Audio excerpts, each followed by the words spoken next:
In today's video, I want to talk about rejection and how it can cause some really long-term effects on how you interact with people and how you live your life.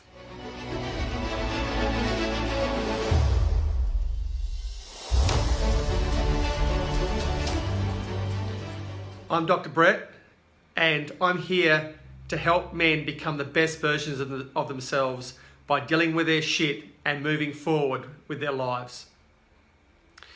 Rejection. It's a tough topic to confront sometimes, especially when it brings up some old issues.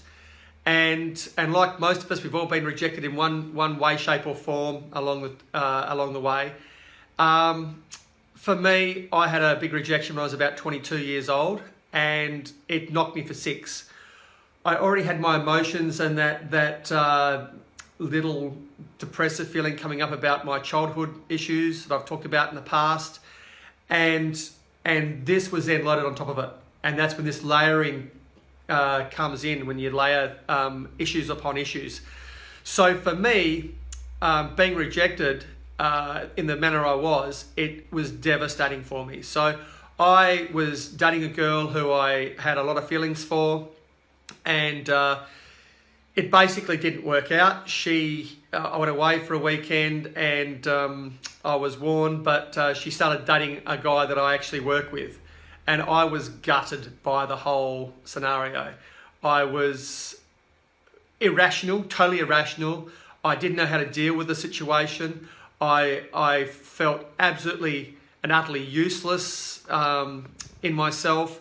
I felt helpless. That was probably the big one. I felt helpless. I didn't know how to deal with it myself. I didn't know how to interact with her, the person I work with. I didn't know how to be mature about it, I suppose. But what was worse, I didn't know how to get rid of the pain, and the pain was severe. I really did struggle, and it actually set me into my first major depression. I think I already had a little bit of bouts of depression from my childhood stuff, but this just laid on top of the other stuff, because this was the first person I ever confided in with my childhood issues. And so I felt like a trust had been broken, and it just floored me. I wasn't sleeping very well at all. In fact, I was sleeping only 2 or 3 hours per night. I remember quite regularly I'd wake up, I'd be up at 2 o'clock in the morning going for a run because I couldn't get to sleep. So I'd go for a run for half an hour at 2 o'clock in the morning, so I can come back, be exhausted, and at least try and get a few hours sleep before I went back to work the next day. I wasn't eating. I didn't feel like eating anything, so I was losing weight.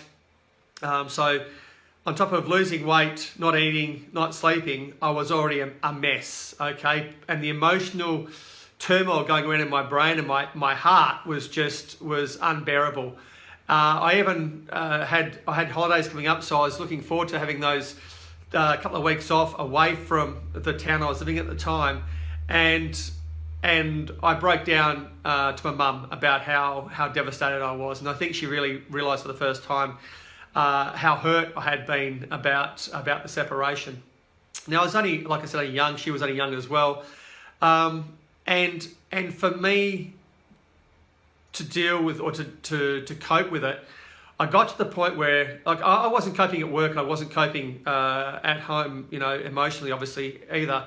But I remember getting dragged aside at work one day by a colleague saying, "Mate, you need to buckle up, because when you go out in this job that you do, you'll get people hurt if you're not switched on." And so I had to make a mental shift about coming into work and being, because I was a police officer many years ago, I had to make sure when I came to work I was switched on and I was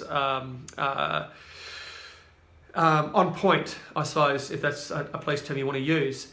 But what made it more difficult for me was that I still had this horrible pain inside. And I remember saying to myself one day, that's it. I'm not going to ever get hurt again. I'm never going to let anyone get close to me again like that so they can hurt me. That's it, I'm done. And it was that point in time I started to heal. I didn't heal in a healthy way though. I healed in a very unhealthy way. And it became a bit of it was basically a really negative way to live my life for the next probably 18 years, probably 15 years. Because it wasn't until I was, probably about 18 years, because it wasn't until I was nearly 40 before I got married. So it took me a long time to get my head around moving forward. So I think I was about 37 at the time, so about 15 years, where I went, you know what? I'm going to get my heart broken either with, I'm going to have a relationship with my heart open or without it open. If I don't have my heart open, I'm just going to hurt someone or get hurt myself. And if I don't get hurt, if I get hurt, then at least I've tried. But there's no point living this numb life. And I was living a numb life because I wasn't being committed fully with my heart. And that was from the very first time when I was 22 years old. I'd lived all these relationships with only a half open heart. As soon as I got too close to someone, I was probably scared that they might hurt me, I'd get hurt again, and I didn't want to go through that pain that I'd felt. But it took me a long time to realize that you have to be willing to have that pain, otherwise you won't move forward and you'll be stuck in the same spot. So it really did dominate my life on a different level for a long period of time without me realizing it. There were different relationships I could have had along the way that could have gone a lot further and a lot deeper and a lot more rewarding, but I didn't let that happen because I was so afraid of getting hurt. So for me, I lived this very shallow life for a long, long time, and it's not really living, and it's just, it doesn't work. So if you've been rejected in the past, understand that there is an opportunity to actually grow and get past that, but you have to have your heart open, and you have to learn how to do that through either getting some coaching, getting some counseling, getting some mentoring done, whatever it needs. You need to be able to have a shift in your mind and your heart so you can actually open up and be able to actually love properly. Because if you don't love wholly, not only yourself but everyone else, then how you expect to be loved back? Because if you're protecting yourself, then there's no way they can get in and actually love you for who you truly are, which is what needs to happen. So take a step when you're ready. Make sure you're ready to take that step and move forward. And it's going to be a tough ride. It's going to hurt and there's going to be some work to do. But again, at the end of the day, when you get over that mountain, there's green pastures on the other side and life is really, really great. So just make sure you take the time, get your head in the right space and actually move forward away and move past your rejection.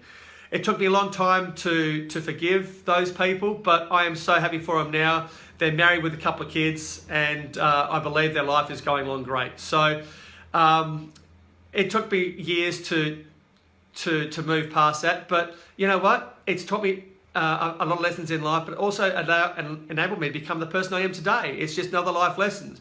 So make sure you go out there and you do what you need to do. Give me a personal message if you want to chat about anything. Write some notes down below about your rejection and how you've coped with it. I'd love to hear your stories, and I'd love you to empower and inspire others as well to share those. And if you feel like my videos and our chats we have are actually beneficial, and you think someone might benefit from them by hearing them, please forward on all my videos. And if you have any queries, like I said, give me a call. Until next time, peace and love, and take care of yourself. Bye.